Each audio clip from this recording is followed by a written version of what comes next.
उमर अब्दुल्ला आज लेंगे जम्मू कश्मीर के मुख्यमंत्री पद की शपथ। प्रदेश में 10 साल बाद चुनी हुई सरकार बनेगी। अनुच्छेद 370 निरस्त होने के बाद पहली बार विधानसभा चुनाव में एनसी की जीत के बाद उमर अब्दुल्ला के जम्मू कश्मीर के पहले मुख्यमंत्री के रूप में शपथ लेने के लिए पूरी तरह मंच तैयार है। अधिकारियों की तरफ से बताया गया है कि डल झील के किनारे स्थित शेर-ए-कश्मीर इंटरनेशनल कन्वेंशन सेंटर में शपथ ग्रहण समारोह की तैयारी पूरी कर ली गई है। और आपको ये भी बताएं कि देखिए, आज कहीं ना कहीं उमर सरकार गठन के बहाने INTIA की शक्ति प्रदर्शन की तैयारी भी है, चूंकि आज यहां पर उमर अब्दुल्ला शपथ ग्रहण करने जा रहे हैं। मुख्यमंत्री के रूप में उमर अब्दुल्ला समेत कुल 10 मंत्री पद और गोपनीयता की शपथ ग्रहण करेंगे। शपथ समारोह श्रीनगर में डल झील के किनारे शेर-ए-कश्मीर इंटरनेशनल कन्वेंशन सेंटर में सुबह 11:30 बजे होगा। उमर और अन्य मंत्रियों को उपराज्यपाल मनोज सिन्हा शपथ यहां पर दिलाएंगे। नेशनल कॉन्फ्रेंस कांग्रेस की सरकार के गठन के बहाने INTIA गठबंधन की शक्ति प्रदर्शन की भी तैयारी है। शपथ समारोह में भाग लेने के लिए बाकायदा समाजवादी पार्टी के अध्यक्ष अखिलेश यादव भी श्रीनगर पहुंच चुके हैं और साथ साथ यहां पर राहुल गांधी, मल्लिकार्जुन खड़गे भी पहुंचने वाले हैं। देखिए, राहुल गांधी, मल्लिकार्जुन खड़गे, प्रियंका, उमर अब्दुल्ला के शपथ ग्रहण में शामिल होंगे। श्रीनगर में आज समारोह है। लोकसभा में विपक्ष के नेता राहुल गांधी, कांग्रेस अध्यक्ष मल्लिकार्जुन खड़गे शपथ ग्रहण समारोह में शामिल होंगे। तो केंद्र शासित जम्मू कश्मीर की पहली निर्वाचित सरकार आज शपथ लेने जा रही है। मुख्यमंत्री के रूप में उमर अब्दुल्ला समेत कुल 10 मंत्री पद और गोपनीयता की शपथ लेंगे। शपथ समारोह में भाग लेने के लिए समाजवादी पार्टी के मुखिया अखिलेश यादव श्रीनगर पहुंचे। कांग्रेस प्रमुख मल्लिकार्जुन खड़गे और राहुल गांधी परिवार आज सुबह पहुंचेंगे, जो जानकारी अभी तक मिल रही है। तो फाइनली वो दिन आ गया कि जिसका इंतजार किया जा रहा था, क्योंकि जो यहाँ पर एक दशक बाद जो चुनाव हुए, माना यह जा रहा था कि जनता अब अपनी सरकार चुनना चाहती है। सुप्रीम कोर्ट ने कहा कि आपको अब चुनाव करवाना है, चुनाव होता है, लोग अपनी भागीदारी सुनिश्चित करते हैं, बम्पर वोटिंग होती है और उसके बाद नतीजे सामने आते हैं और तय हो जाता है कि इस बार सरकार उमर अब्दुल्ला वाली बनेगी।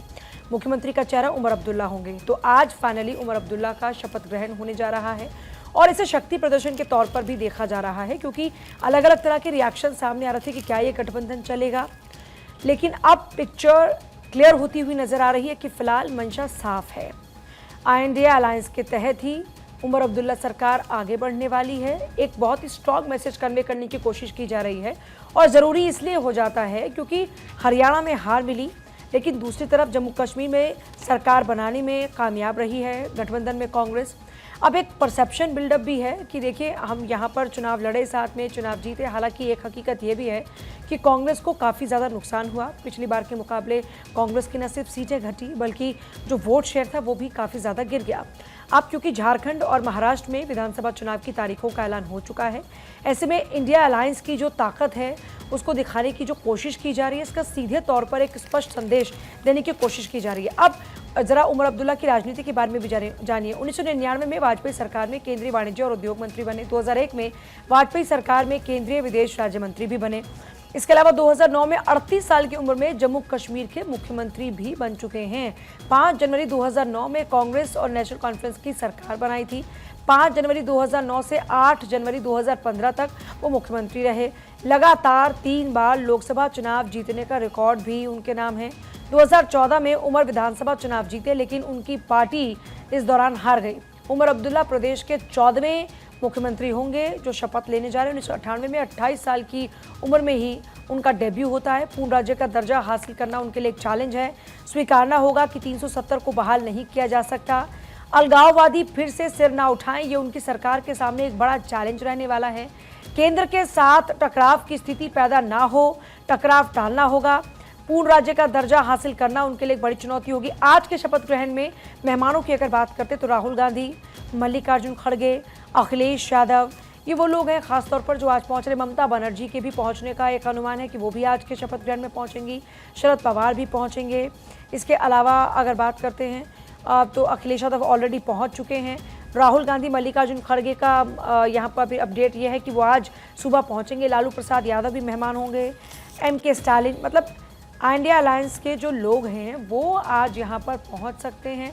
इनमें एक नाम उद्धव ठाकरे का भी है, लेकिन अब देखिए बहुत ज़्यादा कंफर्मेशन इन नामों को लेकर नहीं, क्योंकि उद्धव ठाकरे और हेमंत सोरेन अपने अपने राज्यों में एक तरफ जहाँ अब चुनावी प्रचार करते हुए नजर आएंगे, लेकिन साथ साथ जो मैसेज कन्वे किया जाएगा, और देखिए खबर यह है कि अरविंद केजरीवाल भी जाएंगे और पंजाब के मुख्यमंत्री भगवंत मान भी जाएंगे। तो आज ये तमाम नेता आपको नजर आने वाले हैं और अलायंस की ताकत को प्रदर्शित करने का प्रयास नजर आएगा। और देखिए सबसे बड़ी बात है कि उमर अब्दुल्ला के लिए भी बिल्कुल ज़िंदगी 360 डिग्री मूव कर गई है। उमर अब्दुल्ला एक ऐसे चेहरे जो कि पहले कह रहे थे कि वो चुनाव नहीं कंटेस्ट करेंगे, फिर 2 सीटों पर गांदरबल और बडगाम की बीरवाह सीट से चुनाव लड़ते हैं, वहाँ पर उनको जीत हासिल हुई और अब मुख्यमंत्री बनने जा रहे हैं। मुझे याद है पूजा, जब INDIA ब्लॉक की बैठक हो रही थी तो उमर अब्दुल्ला को मैंने एयरपोर्ट पर देखा था, क्योंकि हम भी उसी फ्लाइट से सफ़र कर रहे थे। विदाउट सिक्योरिटी वो थे और बिल्कुल सादगी के साथ। लेकिन अब तो पूरी तरीके से मुख्यमंत्री बनने जा रहे हैं, तो उस तरीके से वो तस्वीरें भी सामने आएगी। दिलचस्प ये है कि तमाम जो बड़े चेहरे जिनका जिक्र पूजा कर रही थी वो यहाँ पर पहुंचेंगे। आम आदमी पार्टी का इस लिहाज से भी बहुत अहम हो जाता है, क्योंकि आम आदमी पार्टी के एक विधायक जो कि चुनाव से जीत करके आए हैं, डोडा से विधायक बने, और आम आदमी पार्टी की तरफ से आम आदमी पार्टी के संयोजक अरविंद केजरीवाल ने इस बात का जिक्र किया कि उनको भी सरकार में प्रतिनिधित्व मिले। तो कैबिनेट को लेकर के तस्वीर कैसे स्पष्ट होती है वो देखना होगा।